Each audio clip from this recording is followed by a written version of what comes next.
Hello again, everybody. Welcome to beautiful Wrigley Field. Look at this situation here. This is this is "Can't Say" by Letters to Cleo. Am I shouting? Wait, do I need to put this sound like this up? And that "Can't Say" is the name of the song. Remember Letters to Cleo? They had that awesome song, which I'm still not tired of. You guys probably know it in the 90s where the chorus goes like, and only an idiot really knows the word. Like, that's one of the rare cases where you really don't want to know the lyrics because they're kind of ridiculous anyway. But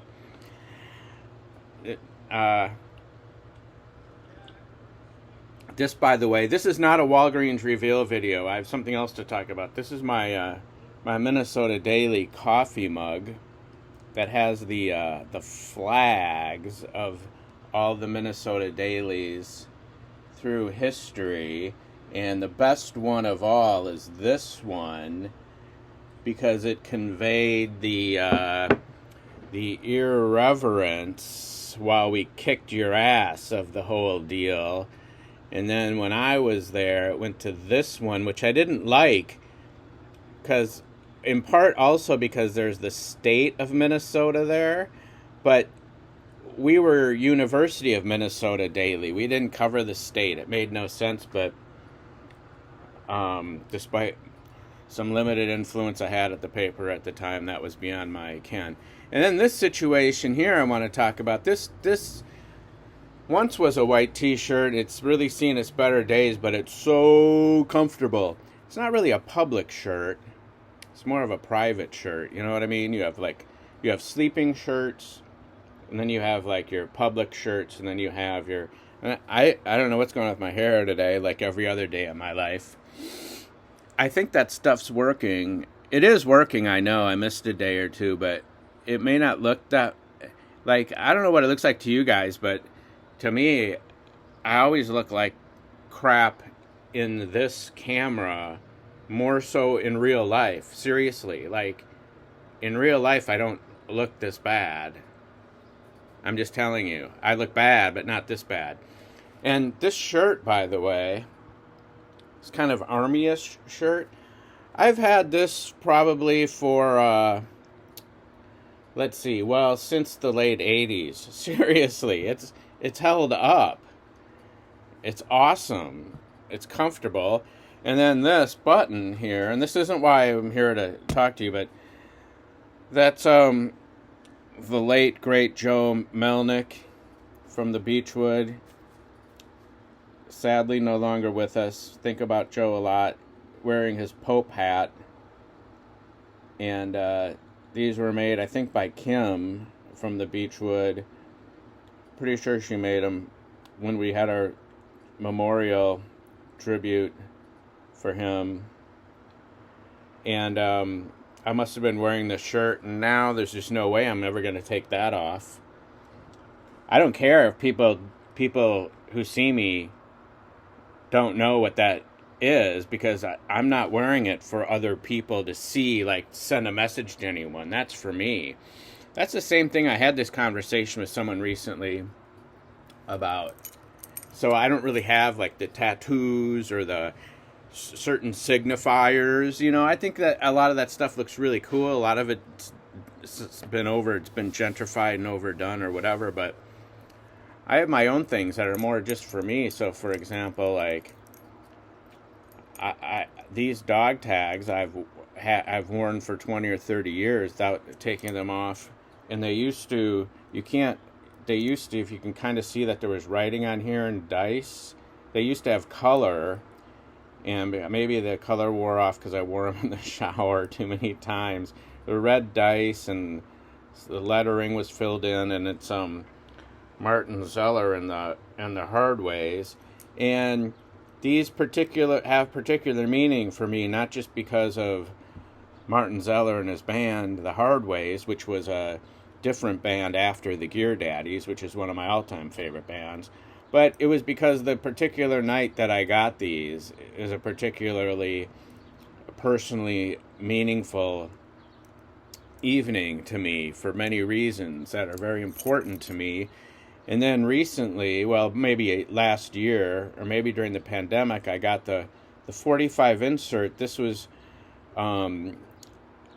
something that was as part of the benefit activities surrounding Slim Dunlap in Minneapolis, the guitarist who was not just in the Replacements, but that's what he was probably best known for people outside of Minneapolis. And it was my little donation to the cause of his medical issues and stuff. And it was sent, a little personal note from Slim or his wife, maybe his wife, Chrissy. I don't know them personally, but wrote it. I don't know, but it was signed to Slim. And I can't remember if it was, oh, you know what? I think it was, and then there was an email and they were, it said, thank you. And I said, and I wrote back, thank you for the music. Like, you artists, well, maybe everybody, sometimes they know not what they do, and sometimes they're dicks, and so on and so forth. But also, when you think about it, really good coffee this morning. I'll tell you about that in a second. When you think about it, though, the way that they just make life so much better. Like, I'm trying to think of who the artist was. I don't even think it was an artist. I think it was when Gene the Dancing Machine from the old Gong Show died. And I think my tweet was, "You made life better." And he did. Now, I know nothing about that actor and what he was like in real life. And maybe he made life worse for a lot of people. I don't know, one way or the other. But, even when it comes to music, and I really came here to talk about my doctor situation, but even when it comes to music, when you really think about it, like, yeah, in some sense it's kind of too expensive. It's too expensive for people who want to have a lot. If you're someone like me with not a lot of, well, really no disposable income. In fact, my income is anti-disposable. But, so, I can't really, buy all these things, those things, the other things. But, and even, downloads are 99 cents for a song. It's $1. But, yeah, but I want 1,000 songs. I want more than 1,000 songs. I already have 10,000s of songs, and I want thousands more. And pretty soon that's real money. But when you think about it, too, I think about this music, even the music that I do want to pay for it to support the artist, but not the record company executives. The best things in the world are ruined by greedy people. Always. That's what gentrification is. That's what, the Cubs are ruined forever. And that's not because they won the World Series. It's because of what the Ricketts have done to that team and to Wrigley Field. I'd almost rather have incompetent owners whom we can overcome with our joy at watching the game and attending a place like Wrigley Field than to have incredibly cynical, greedy, but competent owners who know how to ruin things just right. But when you think about music, it's like, I own this song forever. Like, let's just say even 99, or let's say you paid, I don't even know how much it cost, who buys CDs anymore? I don't know, but let's say, well, I've paid for music that I've downloaded, of course. And so, let's say an album, let's say something costs $18 for a full record or something. I don't really know what. But when you think about it, it's like you own that forever. Like, it's really amazing. Like, I have songs in my iTunes that either, well, 99 cents, and for 99 cents, I own this life-changing song forever. Like, it's, the thing about it is that, and this is one of the fundamental problems with capitalism, is, you can't really put a price on most things, and not everything is meant to be a commodity. I mean, that's what I always say about news in the news business. See, this is not a public shirt, really, under there.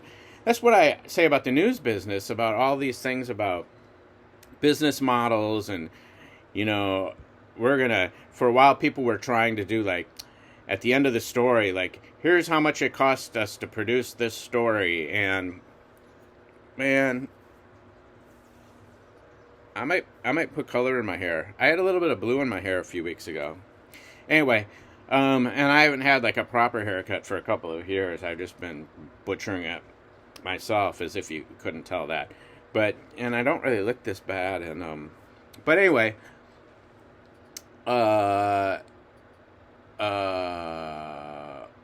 where was I? It was something about, I used to say in news, like, people would put at the end of the story, like, it cost X amount of dollars to produce this story, please donate, or whatever. News isn't a commodity. And I know the word commodity can be used in different ways. Like, I don't know if the way that commodities are in the markets, I think, are like agricultural products or something, and that's kind of what a lot of news is anyway. But like, but it's not but a lot of stuff just isn't a commodity, and can't be and shouldn't be commodified, which is, of course, what I would call cultural gentrification is. And I think Thomas Frank would back me up on this, is the commodification of everything, pricing everything. And so it doesn't mean we shouldn't pay to support artists at all. But part of this whole idea of how can we fix the system is, I think the first thing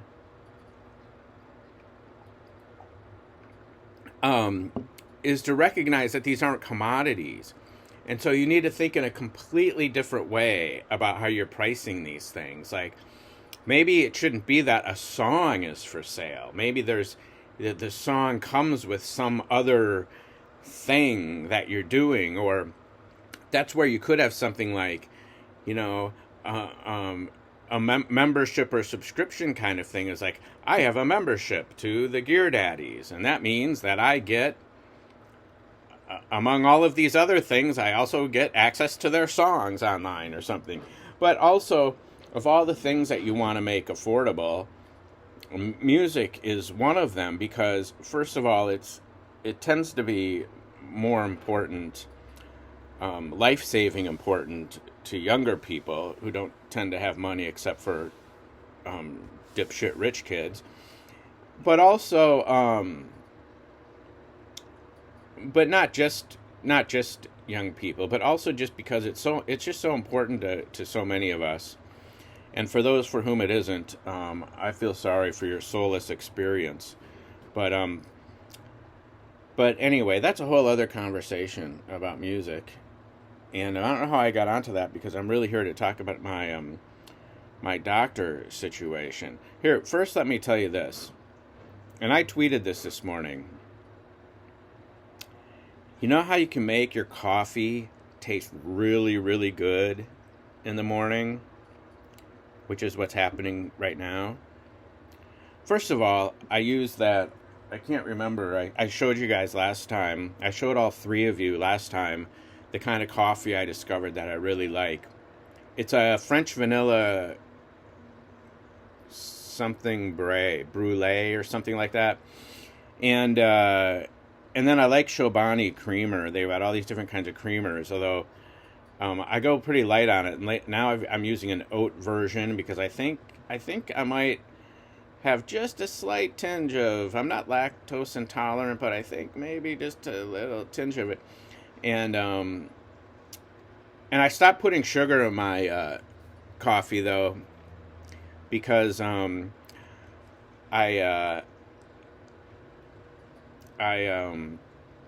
lost, in my first 5 months of living here, where I've been for just over a year now, I lost like 30 pounds. Like, you guys wouldn't, see, now this shirt's baggy, so you can't really tell, but like, And then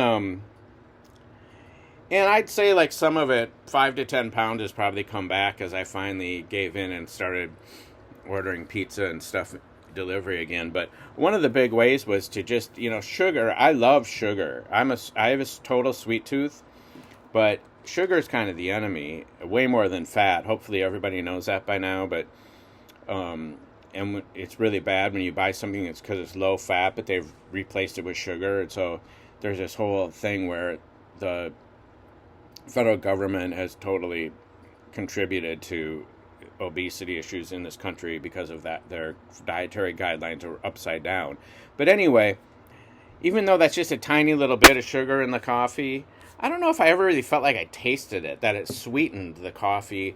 And I decided, since I've kind of fallen off the wagon a little bit on the pizza delivery and stuff, I'm going to cut the sugar out for now. But anyway, the point was, how do you get, what have I discovered about getting an amazing cup of coffee in the morning now? The secret that I'm going to pass on to all of you. And the answer is this: Xanax. Xanax. It's the same both ways. It's a palindrome. And it's not with a Z, it's with an X. Xanax. Is there any word that starts with X, by the way? Well, I guess Xanax does.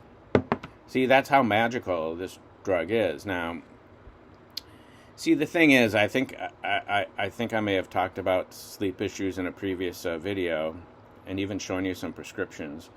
But the stuff that this kid doctor, and he's no Doogie Howser, he's Doogie Howser's younger, went to like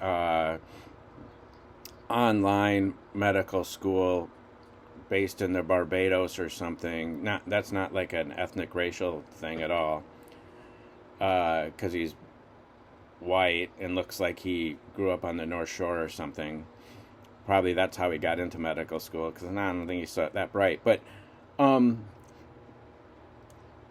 stuff that he prescribed to me for my sleep issues was hydroxyzine. And, I think that's an antihistamine. I think that's just like kind of taking Benadryl, which has not worked for me. Although I might try taking 2 hydroxyzines and see if that works, if I determine that, that won't constitute an overdose. So I still, because I feel like it's probably not good to take Xanax like every single night. Like, I don't know. Some people, like someone I know, has been taking Xanax for various issues for 25 years. Like, people do become addicted, but people also take it prescribed, and they take it a couple of times a day or something like that. But see, I don't have anxiety. I'm not feeling anxiety issues during the day. Or ever, really. Well, I mean, just not beyond the normal. Like, do I want to, do I want to go on a 5-state killing spree most days? Yes, absolutely. Though, as one friend said to me once, which 5 states? I'd say the closest, just because I don't have a car. So, and that's another heartbreaking story. I loved that car. But anyway, but the thing is the Xanax, I'm telling you, people, it works. Like, best. So I don't take it every night because I'm scared to. So I don't even do it every other night. But then, if I've had some sleepless nights, I'm just like, fuck, I gotta go for the Xanax. And so I did it last night. So maybe like twice a week. I've been doing it for a few weeks. And I did talk to my doctor about it, like my doctor. I did talk to a doctor. It was a telehealth appointment. And he's in this little examining room. And in the background, both at the beginning and end, I see other patients walk in, like with a nurse. You see did I tell you guys this already? You see that table with the paper stuff on it, and I'm like, this is, first of all, I don't care if they hear anything I have to say. I think I did tell you this already, but like, I can picture this woman walking in. I shouldn't be seeing you. This is a HIPAA violation. HIPAA's kind of bullshit in a lot of ways, but like on Chicago Med, they find a lot of ways to get around it. And I'm going to do a video about that TV show too, because that's just fucking more whacked out than anyone really understands, I believe. So anyway,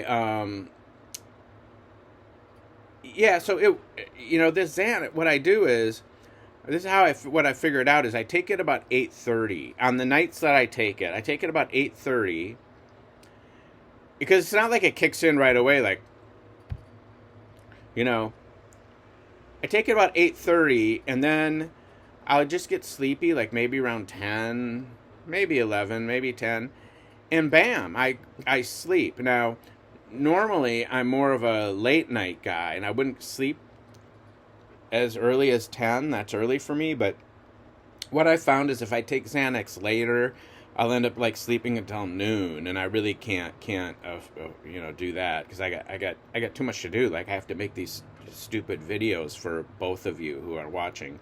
So, and I sleep the entire night. It's like a normal person. Well, what I imagine a normal person does. And often I go through life wondering, like, well, what would a normal person do right now? Like, when I can't figure out how to do, what I should do in some situations, or then I do the opposite. But I sleep. I've never had this. I haven't slept this well in like 30 years. It's unbelievable. It's unbelievably great. Before I started this, I went online to look for Xanax t-shirts. T-shirts are really expensive these days, by the way. So I'm just gonna probably I need some new t-shirts at this point, because some of my old favorites I've had to bury with great sadness. But I'll probably just go over to the thrift store for that. But anyway, so this Xanax works, and if I had my way, I would just pop one every night and be done with it, but I'm not certain that that's medically advisable. So I'm going to have to go back to my doctor. And this probably is a little phase, a little episode that I might be able to get through. Although for years and years and years, I've not had great sleep, but it hasn't really bothered me that much. I would just sleep in shifts, but I would sleep in these weird cycles where I would go through phases of when I slept and when I didn't. Like, I would tend to be up between 2 and 4, or now lately I'm falling asleep at 11, now I'm falling asleep at 7, I'm sleeping till 9, and then I'm up till 1.